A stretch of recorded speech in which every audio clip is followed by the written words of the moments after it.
വീഡിയോയിലേക്ക് എല്ലാവർക്കും സ്വാഗതം. ഇന്നത്തെ ഈ വീഡിയോയിൽ ഉൾപ്പെടുത്തിയിരിക്കുന്നത് 7ാം ക്ലാസ്സിലെ പുതിയ ഇംഗ്ലീഷ് പാഠപുസ്തകത്തിലെ 2, 3, 4 ആക്ടിവിറ്റികളാണ്. 1ാമത്തെ ആക്ടിവിറ്റിയും 10ാമത്തെ ആക്ടിവിറ്റിയും നേരത്തെ തന്നെ വീഡിയോ ഇട്ടിട്ടുണ്ട്. കൂട്ടുകാർ കണ്ടു കാണുമെന്ന് വിശ്വസിക്കുന്നു. മലയാളത്തിൽ ആ കഥ ഭംഗിയായി അവതരിപ്പിച്ചൊരു വീഡിയോയും ഇട്ടിട്ടുണ്ട്. പാഠത്തിലെ മുഴുവൻ വാക്കുകളും അവയുടെ മലയാളത്തിലുള്ള അർത്ഥങ്ങളും വീഡിയോയിൽ ഉൾപ്പെടുത്തിയിട്ടുണ്ട്. ഇനി ആക്ടിവിറ്റി 2 എന്താണ്, 3, 4 എന്താണെന്ന് നമുക്ക് നോക്കാം. വളരെ എളുപ്പത്തിൽ ചെയ്യാൻ പറ്റുന്ന ആക്ടിവിറ്റിയാണ് 2. ആൻഡ്രോയിഡ് കുഞ്ഞപ്പൻ എന്ന ഒരു സിനിമ കൂട്ടുകാർ കണ്ടിട്ടുണ്ടാകുമെന്ന് വിശ്വസിക്കുന്നു. ഒരു റോബോട്ട് വളരെ വയസ്സായ ഒരു വൃദ്ധനെ പല രീതിയിൽ ഒറ്റപ്പെട്ടു പോയ ആ വൃദ്ധനെ സഹായിക്കുന്നതാണ് ആ മൂവിയുടെ കഥ. ധാരാളം ജോലികൾക്ക്, അതായത് ഹൗസ് ഹോൾഡ് ചോസ് എന്ന് പറഞ്ഞാൽ ജോലികൾ, ഹൗസ് ഹോൾഡ് ചോഴ്സ് എന്ന് പറഞ്ഞാൽ വീട്ടുജോലികൾ ചെയ്യാൻ we are using different types of robots. അതിൻ്റെ ചിത്രങ്ങളാണ് ഇവിടെ കാണുന്നത്. ഇവിടെ ഈ കാണുന്ന കുട്ടിയുടെ പേര് റിക്കി എന്നാണ്. നമ്മൾ കഥ കേട്ട് കഴിഞ്ഞതാണ്. അപ്പോൾ റിക്കിയും റോബോട്ടും തമ്മിൽ സംസാരിക്കുന്നു. What are they speaking? I think it is Ricky's father is not in a good mood. See the robot is cleaning the house. See the pictures. Through this picture we can identify the story. This story is related to robots. A robot is working in the room. See a boy. It is Ricky. Ricky was an untidy boy. He threw his belongings here and there. Do you remember the story? See the story. Just read the story once again. When you do all the activities, you just try to read many times the story repeatedly. Otherwise you won't do any activity when you are in the examination hall. So try to read twice, thrice in a day all the story at your house. The complaint against the robot by Ricky is not agree with his father. There comes one conversation. ഫാദറും റിക്കിയും തമ്മിലുള്ള സംഭാഷണം എഴുതാനുള്ള ഒരു പ്രവർത്തനവും ഇതിനകത്ത് ഉണ്ട്. അവിടെ ഒരു സംഭാഷണം വരുന്നുണ്ട്. അതുപോലെ തന്നെ ഈ കുട്ടിയെ പറ്റിയുള്ള, റിക്കിയെ പറ്റിയുള്ള സ്വഭാവം ബിഫോർ ആഫ്റ്റർ എന്നുള്ളൊരു പഠന പ്രവർത്തനം ഇതിനകത്ത് ചെയ്യാനുണ്ട്. ആദ്യം എങ്ങനെയായിരുന്നു റിക്കി? വളരെ കെയർഫുൾ ആയിരുന്നോ, കെയർലെസ് ആയിരുന്നോ, നോട്ടിയാണോ, ഹെൽപ്ഫുൾ ആണോ എന്നുള്ളതെല്ലാം നമുക്ക് ഈ കഥയിൽ നിന്ന് മനസ്സിലാകും. റിക്കി അനുസരണമുള്ള കുട്ടിയാണോ? No. Mother is always doing his work too, isn't it? Ricky followed the robot without making a sound because he was very anxious about, very suspicious about the robot. അത് ഒരാളുടെ ഒരു സ്വഭാവമാണ്. മറ്റു കാര്യങ്ങളെപ്പറ്റി സംശയിക്കുക, മറ്റുള്ളവരെ പറ്റി കംപ്ലൈൻറ്റ് പറയുക, ഇങ്ങനെയൊക്കെയുള്ള കാര്യങ്ങൾ. അവൻ്റെ വസ്തുക്കൾ കാണാതെ പോയതിൽ അവൻ വളരെ ബോധേഡാകുന്നു. അപ്പോൾ റോബോട്ട് അതെല്ലാം തിരിച്ചു നൽകുമ്പോൾ ഇത് ആവശ്യമുള്ളവർക്ക് കൊടുക്കാനാണ് പാക്ക് ചെയ്യുന്നതെന്നൊക്കെ റോബോട്ട് വിവരിക്കുമ്പോൾ റോബോട്ടിനെ പോലെ തന്നെ വെൽ പ്രോഗ്രാംഡ് ആയിട്ട് മാറുകയാണ് റിക്കി എന്ന 11 വയസ്സുകാരൻ കുട്ടിയും. ഒരു മാക്സിമം എഫിഷ്യൻ്റ് ബോയ് ആയിട്ട് മാറുകയും മറ്റുള്ളവരെ സഹായിക്കാനും മറ്റുള്ളവർക്ക് വേണ്ടി സാധനങ്ങൾ വാങ്ങാനൊക്കെ തയ്യാറാകുന്ന ഒരു കുട്ടിയെ നാം കാണുകയാണ്. So Ricky decided to become a maximum efficiency boy. Activity 2. We saw a change in Ricky's behaviour at the end. Write them below. കഥയുടെ അവസാനം ആകുമ്പോഴേക്കും മടി പിടിച്ച ഒരു റിക്കി എന്ന 11 വയസ്സുകാരന് വന്ന മാറ്റങ്ങൾ നാം കാണുന്നുണ്ട്. He become an efficient boy എന്നാണ് കഥാകാരൻ ഇവിടെ സൂചിപ്പിച്ചിരിക്കുന്നത്.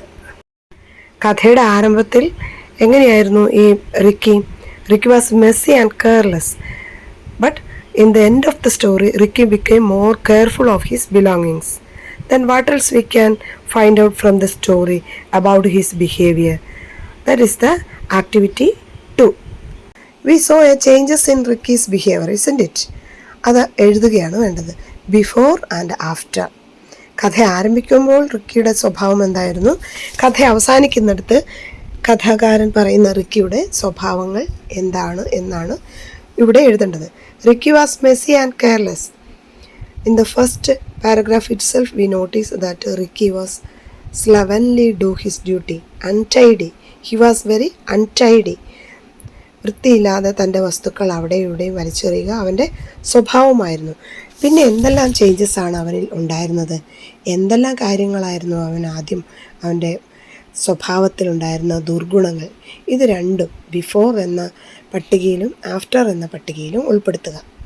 So you just categorise the changes occurred in Ricky before and after in this story.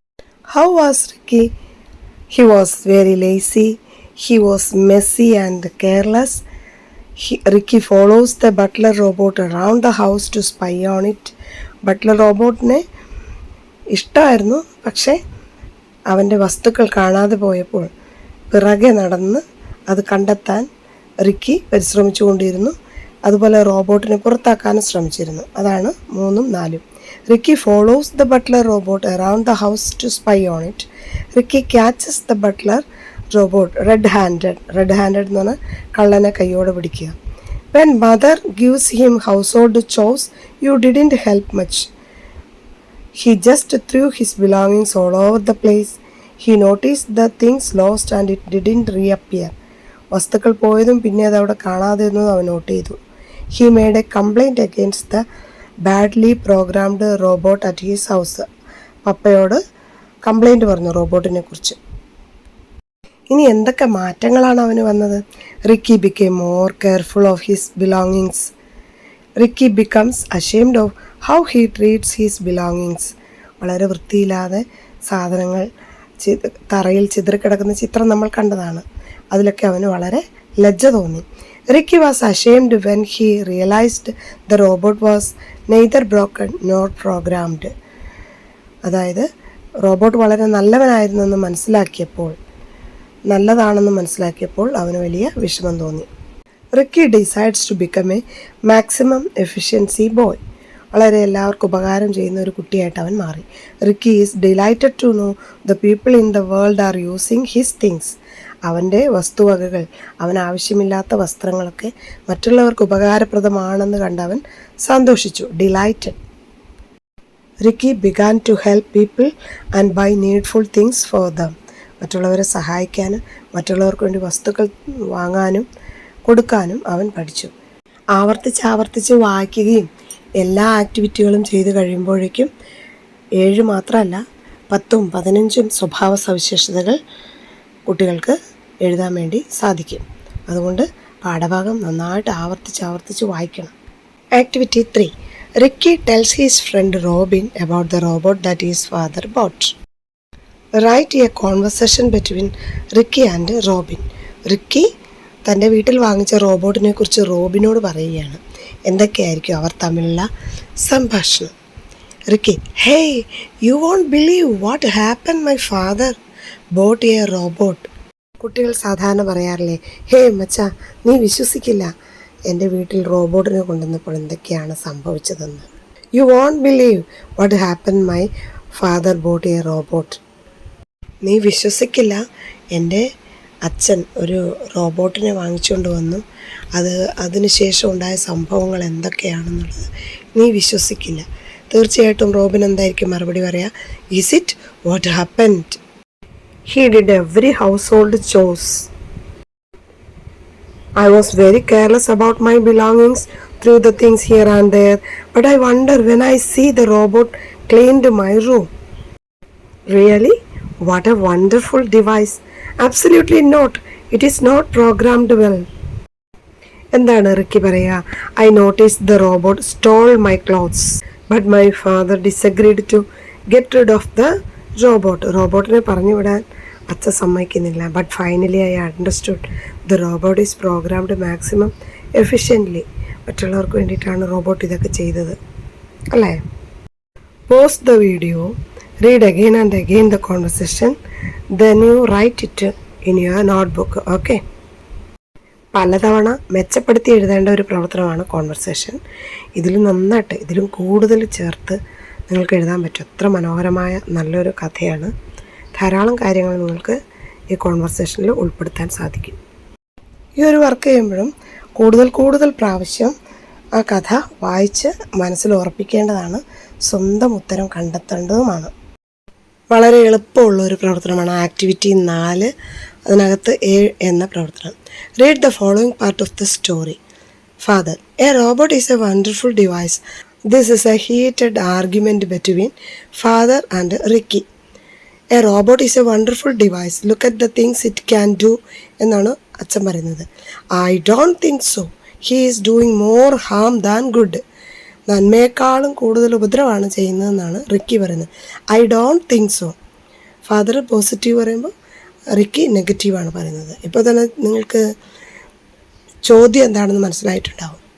Agreement, disagreement, yes, no. You are wrong, Ricky. You don't understand how a robot works. Ricky എന്താ പറയുന്നത്? Last line, I can't agree with you. A robot will be a big problem if it is not properly programmed. Pick out expressions from the passage that show disagreement. See the sentence. You don't understand how a robot works. Don't, do not. I can't agree with you. I cannot agree with you. A robot will be a big problem if it is not properly programmed. Not properly programmed. Not വരുന്ന സെൻറ്റൻസുകളാണ് disagreement sentence. സമ്മതിക്കാത്തവ yes, no നമ്മൾ പറയാറില്ലേ, അത് തന്നെയാണ്. S വരുന്ന വാക്യങ്ങൾ കണ്ടെത്തുക. എഗ്രി ചെയ്യാത്ത സെൻറ്റൻസ് കണ്ടെത്തി എഴുതുന്ന പ്രവർത്തനമാണ് ഇത്. Write the sentences which express agreement and disagreement in the box below. Agreement, disagreement. അങ്ങനെ 2 കോളമാക്കി നോട്ട് ബുക്കിലേക്ക് എഴുതുക. See, one more activity is there, the same process. Find out agreement and disagreement in the sentences. Activity 4th B. അതുലും അഞ്ചും തമ്മിലുള്ള സംസാരമാണ്. ആവർത്തിച്ച് വായിക്കുക. എഗ്രിമെൻറ്റും ഡിസഗ്രിമെൻറ്റും sentences കണ്ടെത്തി എഴുതുക. Activity 5, 6, 7, 8 and 9 we will be seeing in the next video. Thank you all. ഓർമ്മിക്കുക, not എന്ന പദമാണ് ഡിസഗ്രിമെൻറ്റിനെ സൂചിപ്പിക്കുന്നത്. May God bless you. Study well. Take care. Be happy.